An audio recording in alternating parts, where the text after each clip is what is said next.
से रुकेगी। सीधे चलते हैं हमारे सहयोगी प्रकाश के पास। प्रकाश, जो बात रजत बोल रहे हैं उस बात को देखकर आपको क्या लग रहा है? क्योंकि मामला अभी भी ऊपर नीचे हो रहा है। बीजेपी 96 पर आ गई है, थोड़ा नीचे आई है, और कांग्रेस अब 79 पे चली गई है, जेडीएस 38 पर बरकरार है। आपको लगता है अभी भी कि बीजेपी एज ले जाएगी? किस तरह के संकेत आपको वहां पर मिल रहे हैं? चली गई है, जेडीएस 38 पर बरकरार है। आपको लगता है अभी भी कि बीजेपी एज ले जाएगी? किस तरह के संकेत आपको वहां पर मिल रहे हैं?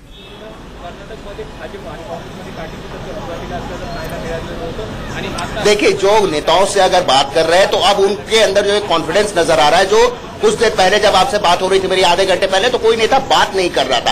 अब कम से कम एक नेता निकला, सदानंद गौड़ा। उनका कहना है कि मैं 10 बजे तक कार्यालय आ जाऊंगा, और हो सकता है, तो मैंने पूछा येदियुरप्पा साहब का, कह रहे नहीं वो भी बाद में आएंगे, जरूर आएंगे कार्यालय में। तो आप अंदाजा लगा सकते हैं कि उन बीजेपी को जो है महक मिलने लगी है सत्ता आने। अच्छा, एक मिनट जोड़ूंगा। रोहन, आपके लिए अच्छी खबर। रोहन, आपके लिए खबर ये है कि कांग्रेस 78 पर हो गई है, बीजेपी 95 पर हो गई है, अभी भी बीजेपी आगे है, और जेडीएस 40 पर। अब केवल 9 सीटों का रुझान आना बाकी है। जेडीएस का 40। हाँ बिल्कुल, हंग असेंबली चाबी उसके हाथ में, यही है मतलब उसका।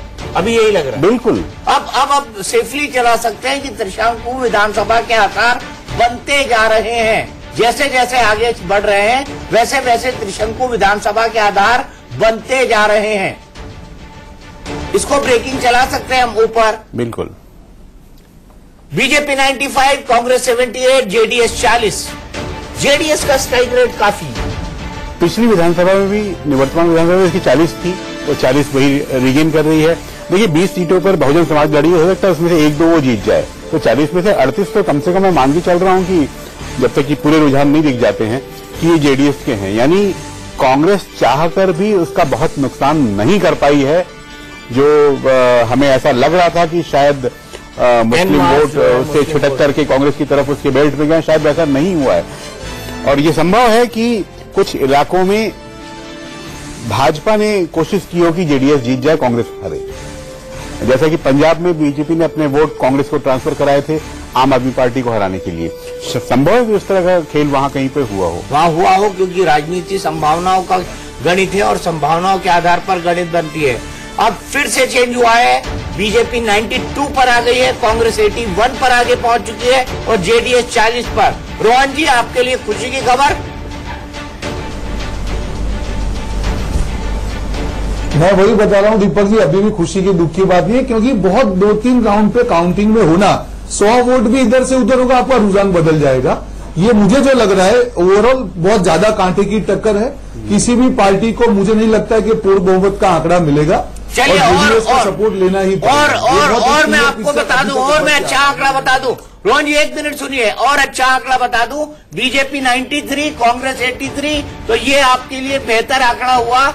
10 सीटों का जो है वो अंतर अब आप लोगों के बीच में रह गया है, दोनों पार्टियों के बीच रह गया है। रोहन, बताइए।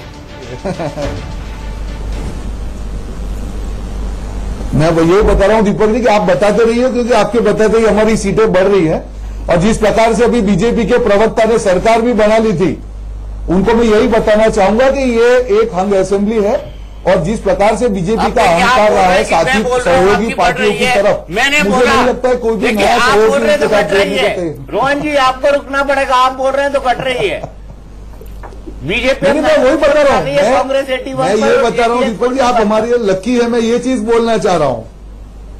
चलिए, मैं किसी के लिए तो लकी साबित हुआ, किसी के लिए लकी साबित हुआ। स्मिता, और 5 सीटें अगर इधर से उधर होती है, इक्वल हो गया। चलो, इधर से इधर हो गई, इक्वल हो गया। फिर से आंकड़ा बदला है। बीजेपी 94 पे आ गई है, कांग्रेस 81 पर, और बीजेपी 41 पर, जेडीएस 41 पर। स्मिता हमारे साथ है। स्मिता, बताइए आपका इंटरप्रिटेशन क्या कहता है? आपकी पहली रिएक्शन इस टैली को देखने के बाद अभी तक जो आई है 9:33 तक।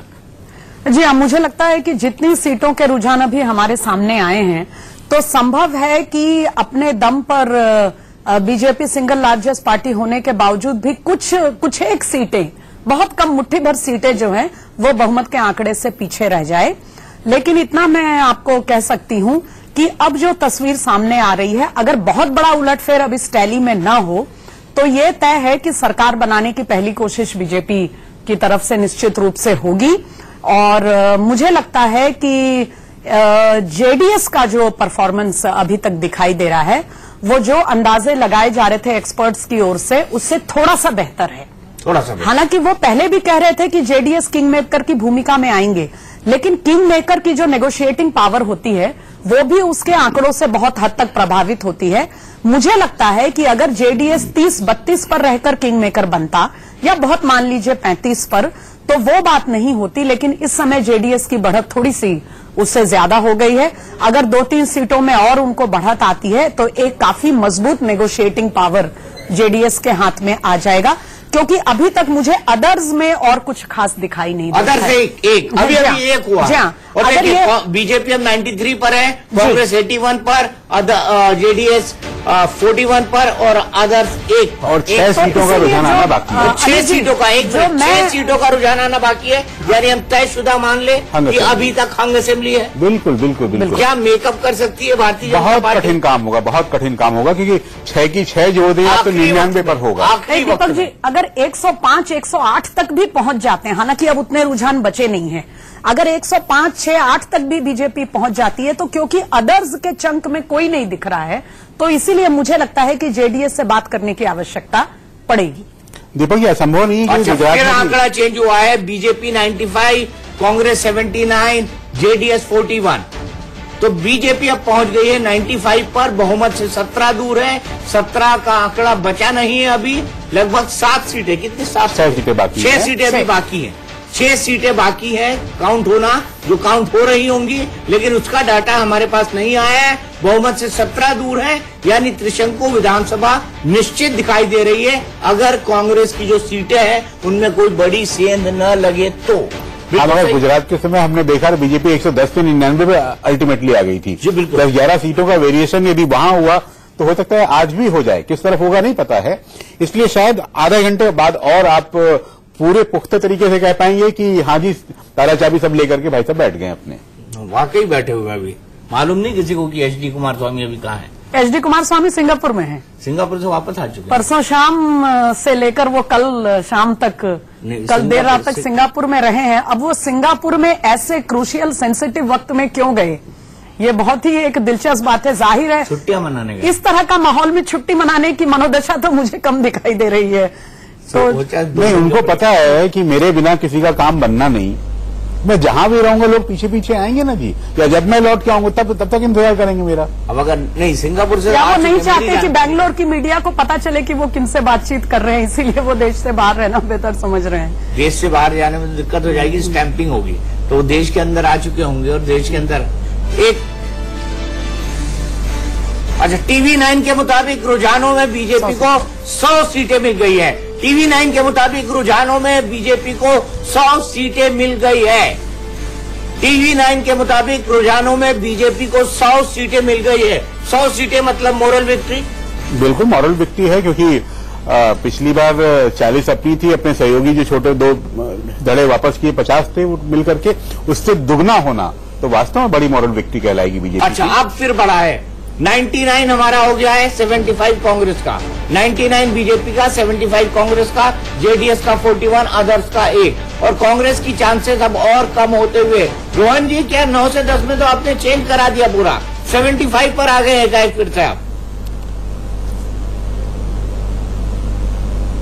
नहीं, देखिए, एक ओवरऑल परिणाम यही है कि एक हंग असेंबली है, और जब हंग असेंबली होगी तब एक अगर साझा सरकार बनती है, जितनी जेडीएस की सीट ज्यादा होगी उनका नेगोशिएशन पावर बढ़ेगा।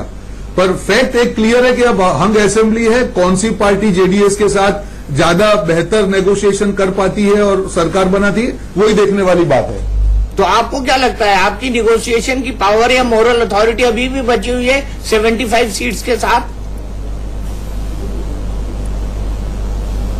देखिए, मैं वही बता रहा हूं कि अभी जो आप 75 बोल रहे हैं, कहीं ना कहीं आंकड़ा मुझे लगता है और बढ़ेगा, और जो बीजेपी और कांग्रेस का गैप मुझे नहीं लगता है कि 4-5 सीट से ज्यादा रहेगा, जिस प्रकार से रुझान आ रहे हैं। और तब जब बात आ रही है कि जेडीएस को रोहन जी, मैं आपको बता दूं, रुझानों में बीजेपी को शतक में लग गया है। बहुमत से 12 दूर है भारतीय जनता पार्टी। रुझानों में बीजेपी का शतक लग गया है। 100 सीटें अब भारतीय जनता पार्टी के साथ है। मैजिक फिगर से 12 सीटें वो दूर है।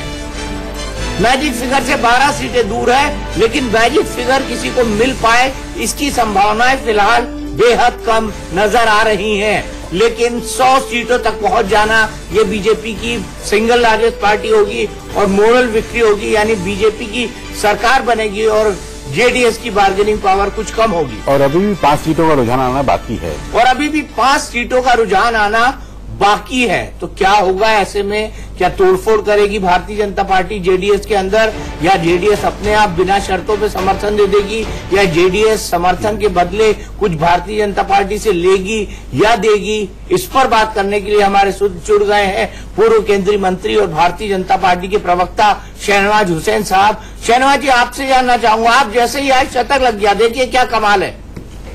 ऐसा परफॉर्मेंस तो सचिन तेंदुलकर का भी नहीं रहा। जैसे फ्रेम में आए वैसे शतक। ये आपको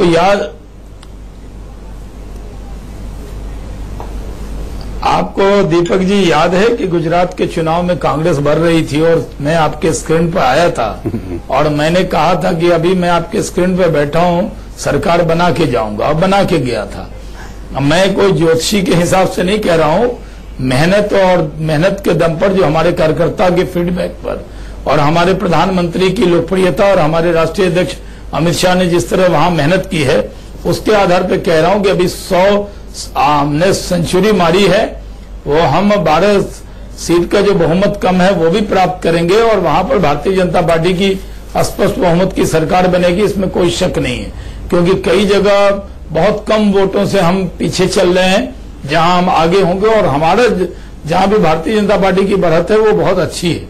मैं मानता हूं कि ये कांग्रेस की बहुत बड़ी मॉरल हार है। कर्नाटक एक बड़ा स्टेट था कांग्रेस के लिए, उसके बाद तो उसके पंजाब और पुडुचेरी 2 ही स्टेट बचता है। तो मैं समझता हूं कि जो पहली बार हम लोगों ने कहा था कि कांग्रेस मुक्त भारत होगा, तो कांग्रेस के लिए बड़ी हार है कि उनको बहुमत, जो अपार बहुमत वहां था और बीजेपी 40 पे थी, तो अब कांग्रेस वहां 75 पे पहुंच गई है और नीचे जाएगी और भारतीय जनता पार्टी की सरकार बन जाएगी। क्योंकि कर्नाटक की जनता ने चेंज के लिए वोट दिया है, कांग्रेस के खिलाफ वोट दिया है और भारतीय जनता पार्टी के पक्ष में वोट दिया है। तो मुझे कहीं से नहीं लगता कि हमें कोई दिक्कत होगी। हम अपने दम पर ही सरकार बना लेंगे। आप अपने दम पर ही सरकार बना लेंगे, तो कुमार स्वामी को कोई डिप्टी चीफ मिनिस्टरशिप नहीं देने आपको?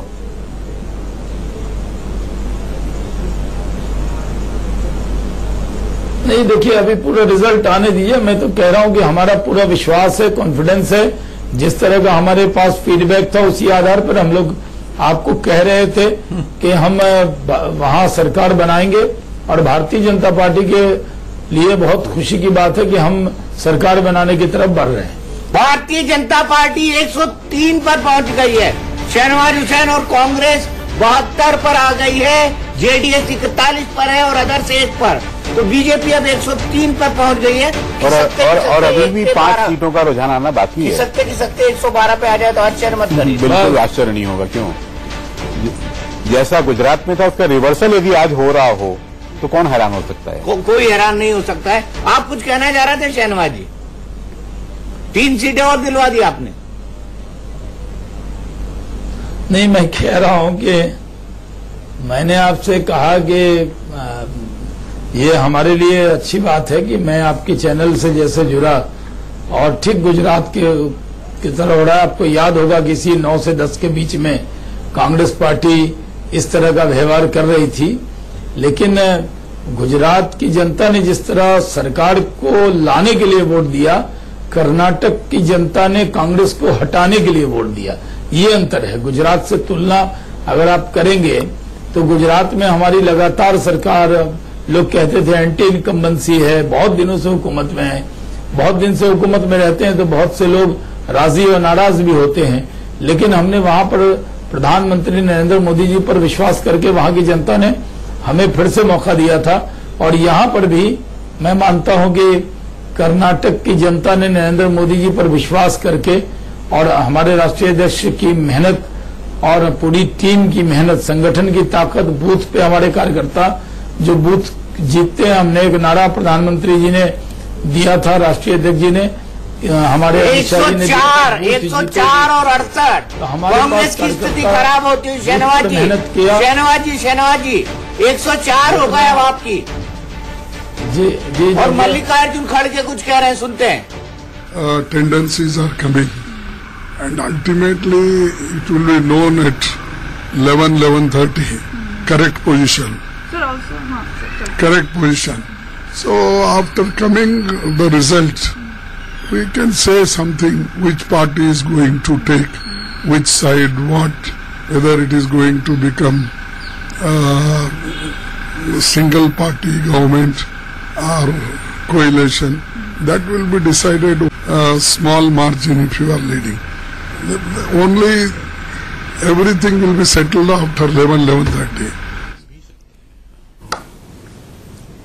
तो हम अभी सुन रहे थे मल्लिकार्जुन खड़गे को, जो कांग्रेस के नेता हैं लोकसभा के अंदर। और आपको बता दूं, भारतीय जनता पार्टी अब 104 तक पहुंच गई है, कांग्रेस 68 पर आ गई है, जेडीएस 43 पर है। जेडीएस 43 पर होना अपने आप में एक बहुत बड़ी बात है। क्या इनमें से कुछ सीटें कांग्रेस या बीजेपी को मिलेंगी फाइनल काउंटिंग के वक्त? क्योंकि अभी भी बहुत वक्त नहीं गुजरा है, अभी भी 2 घंटे नहीं गुजरे हैं, 8 से 10 तक का वक्त नहीं हुआ है अभी हम 9:45 पर हैं। और जब 9:45 पर खड़े हैं तो बीजेपी 104 पर है, कांग्रेस 68 पर, जेडीएस 43 पर और अदर्स 1 पर। यहाँ से भी अभी कई तरह की संभावनाएं बाकी हैं। तो ये कहना भी अब गलत होगा कि बीजेपी बहुमत के आंकड़े को नहीं छू सकती। संभावना जितनी बिल्कुल छू सकती है, क्योंकि अभी भी 6 सीटों का रुझान आना बाकी है। और वो पूरी की पूरी इसके पास जाए तो 110, यानी बहुत मार्क के एकदम नजदीक हो जाएगी। जेडीएस प्लस 43 में एक बहुजन समाज पार्टी और 42 जेडीएस है। यानी पिछले बार और चेंज हो गया। 106 66 पर कांग्रेस है और जेडीएस 43 पर 106 पर पहुंच गई। और मैंने कहा था, जैसे ही मैंने कहा 112 तक जा सकती है और 106 तक पहुंच गई। अब सिर्फ 6 बाकी है। आप यदि 5-7 मिनट लगातार संवाद जारी रखें तो शायद मुझे लगता है 112 उन 6 का इंतजार किए बिना भी हो जाएगा। तो शहनवाज जी का क्या करेंगे फिर? वो भी तो बैठे हुए हैं और वो कहते हैं कि जब भी वो आते हैं तब जीतने लगते हैं। इसीलिए मैं कहता हूँ शहनवाज भाई, बार बार हमारे चैनल पे आया करिए, बार बार बीजेपी को फायदा होगा। आप तो कम ही आते हैं, आप इलेक्शन ईद का चांद हो गए बिल्कुल। नहीं, ये नहीं, मैं तो इंडिया न्यूज पे बराबर जब भी आप बुलाते हैं, बिना बुलाए तो नहीं आया जा सकता। लेकिन मैं ये कहता हूं कि अरे आप तो हमारे घर बिना बुलाए आ सकते हैं शहनवाज भाई। हर इलेक्शन में आप मुझे इसी समय में बुलाते हैं, 9 से 10 के बीच में। जे आप इलेक्शन में पिछली बार भी गुजरात पे ठीक 9 से 10 के बीच में आपने हमें बुलाया था।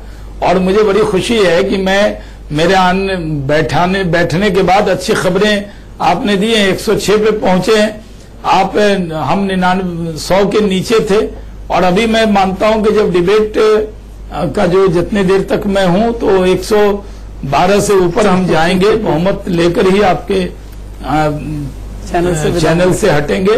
देखिए, सवाल ये है कि हम कॉन्फिडेंस के आधार पर बोलते हैं। भारतीय जनता पार्टी कॉन्फिडेंस के आधार पर बोल रही थी, लेकिन एक प्रोपेगेंडा होता बीजेपी के खिलाफ। कुछ लोग हैं जो माहौल बनाते हैं कि बीजेपी हार जाएगी, बीजेपी हार जाएगी। अरे आरोप तो आप पे लगता है आप माहौल बनाते हैं, आप उल्टी बात कर रहे हैं शहनवाज भाई। माहौल का नुकसान जितना, और हम लोग कहते हैं कि हम जीतेंगे, तो जो लोग बहुत बड़ी बड़ी बात कर रहे थे उनको देखना चाहिए कि कांग्रेस से करीब दुगुने तो हम अभी हुए हैं। वो 60-65 पर, हम 106 पर हैं और हम और आगे जाएंगे, इसमें हमारा पूरा विश्वास है। क्योंकि कांग्रेस ने कोई काम किया ही नहीं कर्नाटक में बड़ी नाराजगी थी। ये तो उस नाराजगी का प्रकटीकरण है कि कांग्रेस को जब हुकूमत मिलती है तो हमें हुकूमत मिलती है तो हम वापस लौटते हैं। और ये चुनाव बहुत महत्वपूर्ण है कि कर्नाटक जीतने के बाद हमारा साउथ का बड़ा दरवाजा है, उसके बाद हमारे पास उड़ीसा है, उसके बाद हमारे पास बंगाल है, हमारे पास केरल है। 3 राज्य की चुनौती है। कल ही राष्ट्रीय पदाधिकारी की बैठक में अध्यक्ष जी ने कहा, जब तक हम चैन से नहीं बैठेंगे, जब तक 26 राज्य में न जीते। 2019 में तो सब लोग हमारे खिलाफ इकट्ठे होंगे और जनता हमारे पक्ष में इकट्ठी होगी। 2019 तो हम जीतेंगे। और जिस तरह कर्नाटक का चुनाव बहुत इंपॉर्टेंट था और वो चुनाव हमारे लिए बहुत बड़ी परीक्षा थी, उस परीक्षा में हम पार होते हुए दिख रहे हैं। हमें पूरा विश्वास है कि कर्नाटक की जनता का जो आशीर्वाद मिल रहा है वो बहुमत के रूप में मिलेगा। अब जनता हंग की तरफ नहीं जाती है, बहुमत दे देती है, जिसको भी देती है। आप देखिए पिछला जितना भी ट्रेंड है बहुमत मिलता है और यहां भी हमें बहुमत प्राप्त होगा। हम यहां सरकार बनाने की स्थिति में होंगे, इसमें कोई शक की गुंजाइश हमें नहीं लगती है। हमें लगता है कि कर्नाटक की जनता का साथ है, आशीर्वाद है, नरेंद्र मोदी जी के लिए जो मोहब्बत है। आप देखें कि 2014 के लोकसभा के चुनाव में हम लोग 200 बीजेपी अब 108 हो गई है। शहनवाज जी अब रुक जाइए 1 मिनट के लिए। बीजेपी 108 हो गई है, कांग्रेस 63 पर आ गई है, जेडीएस 45 पर और अदर्स 2 पर। अब मैं आपको रोज बुलाऊंगा अपने चैनल पे ताकि आप अपनी पार्टी का इसी तरह फायदा कराते रहें। जी ये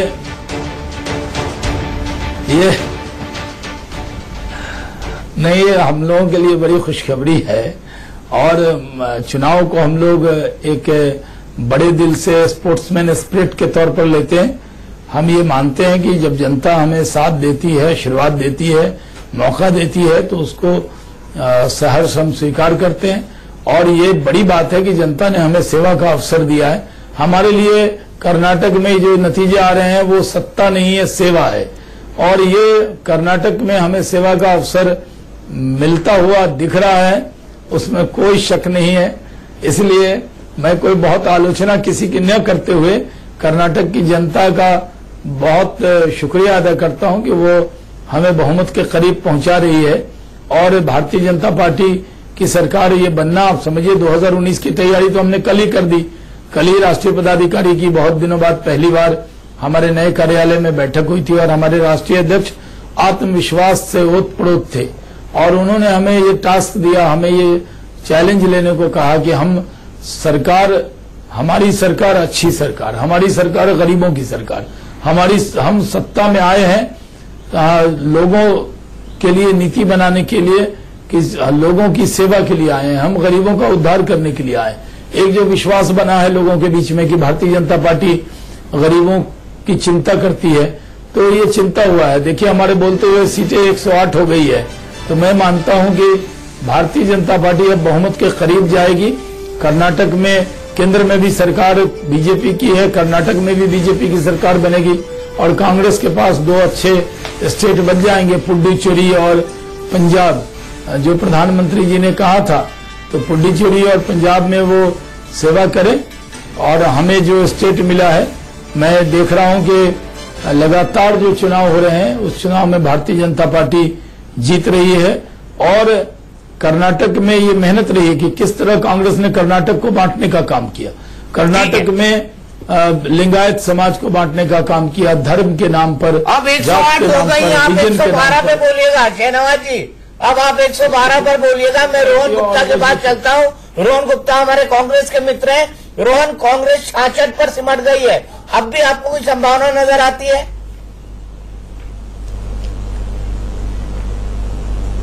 नहीं, जिस प्रकार से रुझान चल रहे हैं मुझे लगता है कि गैप काफी बड़ा हो गया है और इस एंगल से देखना होगा कि क्या होता है, पर मुश्किल लग रहा है दीपक जी। अब मुश्किल लग रहा है और मैं आपकी स्पोर्ट्समैन स्पिरिट का मैं बड़ा कायल हुआ क्योंकि आपने बड़े दिल से इस बात को माना। क्योंकि लोग आखिरी वक्त तक झगड़ते रहते हैं कि नहीं नहीं हम तो जीतने वाले हैं, हम तो जीतने वाले हैं, लेकिन यहाँ वाकई गैप काफी बड़ा हो गया है। और अब नहीं, देखिए ऐसा है दीपक जी, फाइट तो चालू है, पर जिस प्रकार से काफी गैप बड़ा हो गया है। जी तो मैं भी यही कह रहा था कि कोई चमत्कार या दूसरा चमत्कार को रूल आउट नहीं कर सकते, पर मुश्किल लग रहा है 40 सीट का गैप। जी बिल्कुल 40 सीट का गैप थोड़ा मुश्किल हो जाता है। प्रकाश मेरे पास है। प्रकाश, क्या हो रहा है बेंगलोर की सड़कों पर?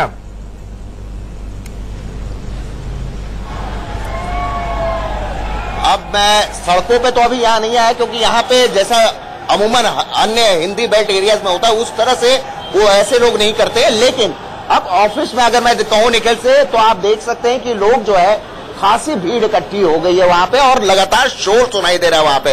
यानी जैसे क्रिकेट मैच में होता है कि चौवा और छक्का पड़ रहा होता है, लोग चिल्ला रहे होते हैं, कुछ उसी तरह का माहौल बीजेपी ऑफिस में है। अब थोड़ी देर में हम लोग भी अंदर जाने की कोशिश करेंगे, क्योंकि मीडिया को जो है उन्होंने कहा कि अभी रुक जाइए, हम 10 बजे के बाद आप लोग को एंट्री देंगे, तो हम लोग जाएंगे। लेकिन अगर शोर सुन पा रहे हो दीपक, तो शोर वहां सुनाई देने लगा है और हर एक रिजल्ट पे जो है खुशी जाहिर की जा रही है चिल्ला चिल्ला के, और माना भी ये जा रहा है कि धीरे धीरे नेताओं का जब आगमन शुरू होगा यहाँ पर, तब शायद मिठाइयां खिलाई जाए और शायद कुछ आतिशबाजी भी यहाँ की जाए। लेकिन सड़कों पे जो है आवाजाही जारी है। अन्य देश के अन्य हिस्सों की तरह ऐसा नहीं होता। यहाँ पर लोग बता रहे हैं कि लोग बड़े डिसिप्लिन होते हैं, ऐसा कुछ नहीं करते हैं कि लोगों को कोई दिक्कत और परेशानी हो। ठीक है प्रकाश, आपके पास फिर लौटेंगे, लेकिन फिलहाल आपको लिए चलते हैं बीजेपी दफ्तर, जहां पर हमारे सहयोगी संजय शर्मा ने कैलाश विजयवर्गीय, जो कि बीजेपी के महासचिव है, फायर ब्रांड, उनसे बात की है।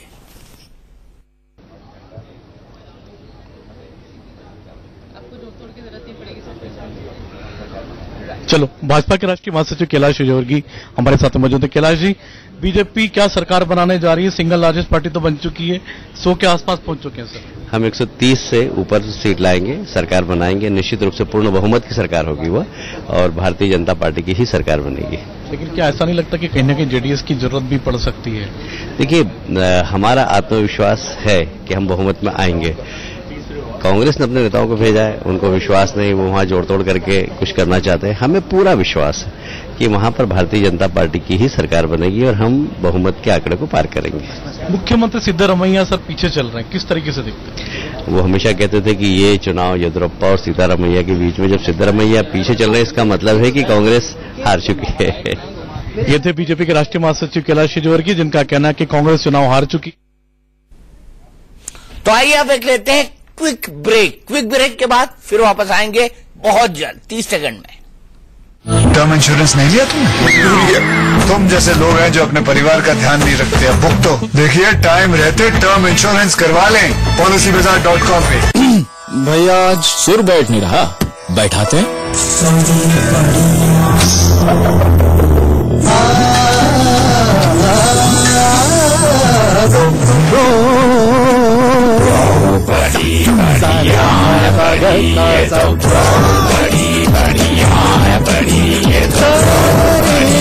टीवीएस विक्टर के साथ आए हर राह पर मजा, क्योंकि ये है बड़ी भी बढ़िया भी। नई टीवीएस विक्टर, बड़ी भी बढ़िया भी। तो हम फिर से वापस आ चुके हैं, हमारी खास पेशकश जारी है कर्नाटक चुनाव को लेकर। और कर्नाटक चुनाव की बड़ी बात हम आपको बता दें कि बीजेपी 108 पर है, कांग्रेस 67 पर, जेडीएस 45 पर, जेडीएस प्लस यानी एक इसमें बीएसपी का विधायक भी शामिल होना चाहिए, अदर्स 2 पर। तो अब तक के रुझानों में बीजेपी बहुमत के बेहद करीब है। उसे सिर्फ 4 सीटें बहुमत पाने के लिए और चाहिए, और 4 सीटें पाना कोई मुश्किल काम नहीं है। 4 सीटें पाना कोई बहुत टेढ़ी खीर भी साबित नहीं होगा। तो जो अटकलें लगाई जा रही थी, जो कहा जा रहा था, जो बताया जा रहा था, जो पंडित बोल रहे थे कि हो सकता है हंग असेंबली आए या हो सकता है कांग्रेस जीत जाए, कुछ लोगों ने कांग्रेस के जीतने की भी बात कही थी, कुछ लोगों ने बीजेपी के जीतने की बात कही थी, कुछ लोगों ने हंग की बात कही थी। लेकिन अभी जो मैंडेट दिखाई पड़ रहा है, समझ आ रहा है, वो है 108 भारतीय जनता पार्टी के फेवर में जाता दिखाई दे रहा है, कांग्रेस के फेवर में 67 सीटें जाती हुई दिखाई दे रही है, जेडीएस के पास 45 सीटें जाती हुई दिखाई दे रही है, और अदर्स के पास 2। अगर कांग्रेस 70-75 के आसपास या 80 भी पहुंच जाती है, तो मुझे नहीं लगता स्मिता उसके पास कोई मोरल राइट होगा कि वो सरकार बनाने जाए या जोड़ तोड़ भी करे। देखिए दीपक जी, अब बहुत तेजी से पिक्चर बदल गया, बहुत तेजी से 15-20-25 मिनट के अंदर ये पूरी तस्वीर बदली है। और मुझे लगता है कि ठीक है, टेक्निकली बीजेपी को 112 का आंकड़ा टच करना चाहिए, वो संभव है, हो पाए, संभव है 2-3 सीटें पीछे भी रह जाएं। लेकिन अब हम इस टैली को देखकर कह सकते हैं, जी हाँ, इसीलिए मैं मानती हूं कि अब हम ये कह सकते हैं कि बीजेपी कर्नाटक का चुनाव दरअसल जीत गई है, क्योंकि कांग्रेस बहुत पीछे रह गई है, कोई कांटे की टक्कर या वैसी स्थिति नहीं दिखाई दे रही है। और 108 या मान लीजिए और 1-2 सीटें आगे खींच ले बीजेपी, 110 के आंकड़े तक पहुंच जाए, तो जब 112 का मैजिक फिगर है और कोई पार्टी 108, 9 या 10 पे पहुंच जाती है, तो मुझे नहीं लगता कि उसको किसी भी एक दल से पूरी तरह एक मुश्त समर्थन की जरूरत भी पड़ती है, क्योंकि 224 के विधानसभा में तो बड़ी खबर आ रही है। स्मिता, एक मिनट रोकूंगा। अमित शाह से मिले प्रकाश जावड़ेकर जो है कर्नाटक के इलेक्शन इंचार्ज थे, वो आज अमित शाह से मिले हैं और इसके बाद वो बेंगलोर के लिए निकल जाएंगे, क्योंकि विधायक दल की मीटिंग कराना, विधायक दल का नेता चुनना हालांकि एक औपचारिकता है। बीएस येदियुरप्पा का नाम अभी से डिक्लेयर किया जा चुका है। तो अमित शाह से मिलने पहुंचे हैं जावड़ेकर, और जावड़ेकर दोपहर के अंदर बेंगलोर जाएंगे, ये खबर आ रही है। और इस खबर पे यतीन्द्र फोन लाइन पर, लेकिन मैं आपको क्विकली बता दूं, बीजेपी 109 पर पहुंच गई है, कांग्रेस 66 पर रह गई है, जेडीएस। लेकिन ऑफिस से बात हुई है, करीब 15 मिनट की मुलाकात रही है और जो राजनीतिक स्थिति निकलकर उभर कर जो सामने आ रही है, जिस तरह से रुझान आ रहे हैं, उससे बीजेपी नेता दावा कर रहे हैं कि सरकार उनकी ही बनेगी। हालांकि वो मुख्यमंत्री पहले से ही डिक्लेयर कर चुके थे बीएस येदियुरप्पा का नाम, लेकिन अभी कुछ देर पहले ही प्रकाश जावड़ेकर और अमित शाह की मीटिंग हुई है। करीब 15 मिनट की मीटिंग चली है, जिसमें इन शुरुआती रुझानों को लेकर चर्चा की गई है और माना यही जा रहा है कि जिस तरह से रिजल्ट आएंगे और उसके बाद कभी भी प्रकाश जावड़ेकर बेंगलोर जा सकते हैं, लेकिन उससे पहले पार्लियामेंट्री बोर्ड भी हो सकता है। पार्लियामेंट्री बोर्ड में फैसला औपचारिक तौर पर जो बीएस येदियुरप्पा अगर सरकार बनती है तो उनके नाम पर औपचारिक तौर पर मोहर लगाई जाएगी। लेकिन इससे पहले ही प्रदेश प्रभारी जो पी मुरलीधर राव हैं, उनको कल रात ही बेंगलोर रवाना कर दिया गया था। अभी वो फिलहाल बेंगलोर में है जी। वो फिलहाल बेंगलोर में है। तो मुझे तो नहीं लगता यतेंद्र कोई बड़ा फैसला करने की जरूरत है पार्लियामेंट्री बोर्ड को, क्योंकि बीएस येदियुरप्पा का नाम घोषित बीजेपी पहले ही कर चुकी है। देखिए, बिल्कुल बीएस येदियुरप्पा का नाम पहले ही घोषित हो चुका है और अब एक औपचारिकता होती है कि पार्लियामेंट्री बोर्ड उस पर मोहर लगाए। तो अगर सरकार बीजेपी की बनती है तो एक औपचारिक तौर पर ऐलान किया जाएगा पार्लियामेंट्री बोर्ड की तरफ से कि बीएस येदियुरप्पा ही उनके मुख्यमंत्री होंगे और इसके साथ 2 पर्यवेक्षक जो 2 ऑब्जर्वर होंगे, वो भी एक फॉर्मेलिटी जो होती है वो निभाने के लिए उनको भेजा जाएगा। उनके नाम पर भी पार्लियामेंट्री बोर्ड उनके नाम का ऐलान करेगा और उसके बाद जो इलेक्शन इंचार्ज है प्रकाश जावड़ेकर और जो ऑब्जर्वर हैं वो उनके साथ जाएंगे जी। ठीक है यतेंद्र, छोटा सा परिवर्तन बता दो, आप हमसे जुड़े, बहुत बहुत शुक्रिया। बीजेपी 109 पर है, कांग्रेस 68 पर हो गई है, जेडीएस 43 पर है, अदर्स 2 पर। हमारे साथ कैलाश विजयवर्गीय जी जुड़ गए हैं जो बीजेपी के महासचिव है कर्नाटक जी। आप सब लोगों की मेहनत एक बार फिर से रंग लाई है। आप बताइए कर्नाटक की लड़ाई कितनी अहम थी और कितनी मुश्किल?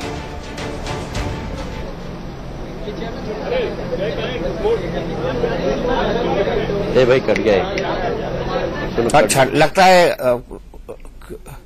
कैलाश विजयवर्गीय जी से हमारा संपर्क थोड़ी देर बाद जुड़ेगा।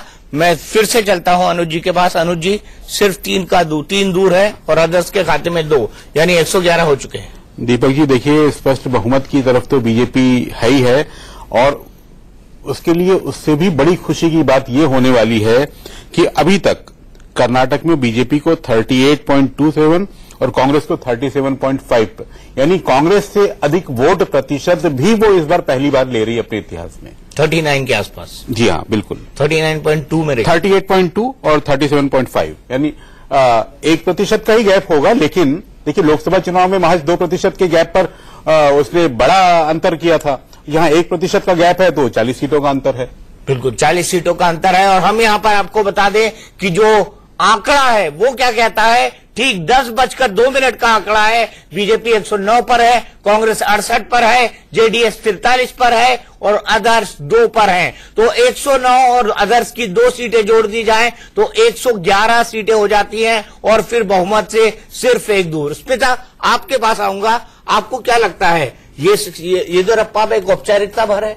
जी हाँ, मुझे लगता है येदियुरप्पा जी का नाम डिक्लेयर होना अब केवल महज औपचारिकता ही रह गई है, क्योंकि अगर कोई ऐसी स्थिति बनती कि बिना किसी के समर्थन के वो सोच ही नहीं सकते एक मिनट तब एक बातचीत की संभावना।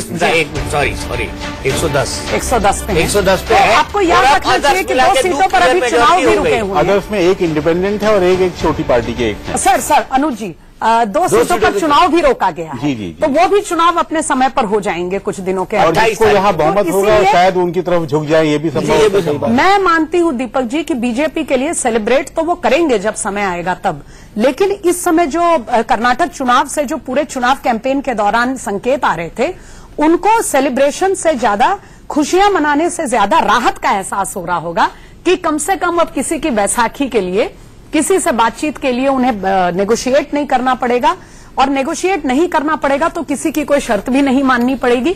अपने तरीके से अपनी नीति और अपने डायरेक्शन इसमें पे वो इसके सरकार अलावा जो हाल के लोकसभा उपचुनावों में जो उनको शर्म हुई थी, उसका बहुत बड़ा जवाब आज यहाँ हो रहा है। देखिए, अमित शाह बीच में कहते भी रहे हैं कि हम उपचुनाव हारते हैं लोकसभा का, लेकिन राज्य जीत करके आते हैं। वो एक बार फिर से सही साबित होता हुआ दिख रहा है। सही साबित होता हुआ दिख रहा है। और हम सीधे चलते हैं कैलाश विजयवर्गीय जी के पास। बीजेपी के महासचिव हमारे साथ जुड़ गए हैं। कैलाश जी, कितना मुश्किल था कर्नाटक का है चुनाव? 111 हो चुके हैं, आप बैठे और 111 हो गई है बीजेपी की। अब बहुमत से एक दूर है, आदर्श 2 है। तो कर्नाटक में भी चल गया है पीएम मोदी का जादू, तेरा जादू चल गया। निश्चित रूप से मोदी जी का नेतृत्व, अमित शाह जी की कुशल रणनीति और कर्नाटक के कार्यकर्ताओं की मेहनत का परिणाम है कि हम बहुमत की ओर बढ़ रहे हैं। और ये मुश्किल इसलिए था कि कांग्रेस ने बहुत ही निम्न स्तर के हथकंडों का प्रयोग किया। आप जानते हैं, लिंगायत को हिंदू समाज से काटने की कोशिश की, फर्जी वोटर लिस्ट, फर्जी कार्ड, ये सब पकड़े गए। और चुनाव आयोग ने उनको चुनाव आयोग ने उसको सिद्ध बताया कि हाँ ये फर्जी है, और 2 विधानसभाओं में चुनाव भी रोके इसलिए। तो कुल मिलाकर कांग्रेस का चेहरा उजागर किया है ये जनता ने, और सिर्फ नकारा नहीं है, क्योंकि किसी कांग्रेस की सरकार थी और बहुत बड़े बड़े दावे किए गए थे, पर वो मुख्यमंत्री स्वयं अपनी सीट नहीं बचा पा रहे हैं। मैं समझता हूं कांग्रेस को, नेतृत्व को और कांग्रेस को आत्मविश्लेषण करने की आवश्यकता है कि इस महान देश में इस प्रकार हल्की राजनीति करने की आवश्यकता है क्या, और ये हल्की राजनीति को ही कर्नाटक की जनता ने करारा तमाचा लगाया है। मुझे बताइए, फॉर्मूला है क्या कैलाश जी कि हर चुनाव में आप जीत ही जाते हैं? भले से बाई इलेक्शन हार जाए, राज्यसभा का कोई छोटा मोटा इलेक्शन हार जाए, लेकिन राज्य आप जीत जाते हैं। ये कौन सा फॉर्मूला है? ये कौन सी संजीवनी बूटी है? देखिए, कुल मिलाकर डेवलपमेंट, इस देश की राजनीति के एजेंडे को बदलने का काम किया है मोदी जी ने। और मोदी जी जब से देश की राजनीति में आए, तब से उन्होंने एकदम देश का एजेंडा बदल दिया। और जो डेवलपमेंट को पसंद करते हैं, जो चाहते हैं कि देश आगे बढ़े, वो सब लोग भारतीय जनता पार्टी को पसंद करते हैं। और इसलिए बहुत बड़ी ताकत आज भारतीय जनता पार्टी से जुड़ी है, मोदी जी से जुड़ी है। सिर्फ डेवलपमेंट, डेवलपमेंट, डेवलपमेंट, इसके अलावा कुछ भी नहीं। कैलाश जी, मोदी जी की बात हो रही है, इसलिए मैं स्मिता बोल रही हूँ। मैं जानना चाह रही थी कि जिस समय चुनाव कैंपेन के दौरान बार बार ये कहा जाता था कि सिद्धरामैया आगे चल रहे हैं और कर्नाटक जो है वो बीजेपी के पसीने छूट रहे हैं कर्नाटक के चुनाव में, तो वहां कर्नाटक भाजपा के नेता कहते थे कि अभी ठहर जाओ, अभी धोनी आने वाले हैं मैदान में, धोनी के पिच के आने के बाद डिसाइड होगा। तो अब ये नतीजे देखने के बाद आपको क्या लगता है, कितना इसमें भूमिका धोनी की है और बाकी जो टीम के 10 खिलाड़ी हैं? अब धोनी नहीं, विराट कोहली बना दो यार। अब विराट कोहली बना दो, धोनी से बड़े बल्लेबाज है विराट कोहली। अब धोनी बोलेंगे कि विराट कोहली बोलेंगे?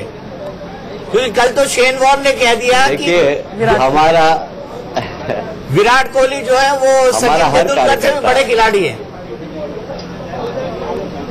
हमारा हर कार्यकर्ता धोनी और विराट कोहली, हमारा यह मानना, और हमारे जो नेतृत्व है वो बहुत जबरदस्त है। और इसलिए हमारा नेतृत्व के कारण कार्यकर्ताओं में बहुत ऊर्जा मिल जाती है।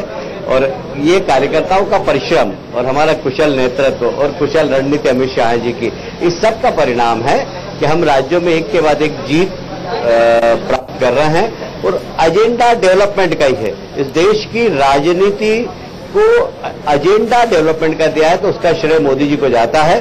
और मैं समझता हूं ये देश हित में बहुत बड़ा काम मोदी जी ने किया है। आने वाला इतिहास में मोदी जी का नाम इस बात के लिए लिखा जाएगा कि उन्होंने इस देश को एक नया एजेंडा दिया डेवलपमेंट का, जिससे कि देश आगे बढ़ रहा है और विश्व में भारत की पहचान भी बनी कि ये भारत आगे बढ़ रहा है, भारत आगे बढ़ रहा है। तो मैं समझता हूं इसका श्रेय पूरा मोदी जी को जाता है।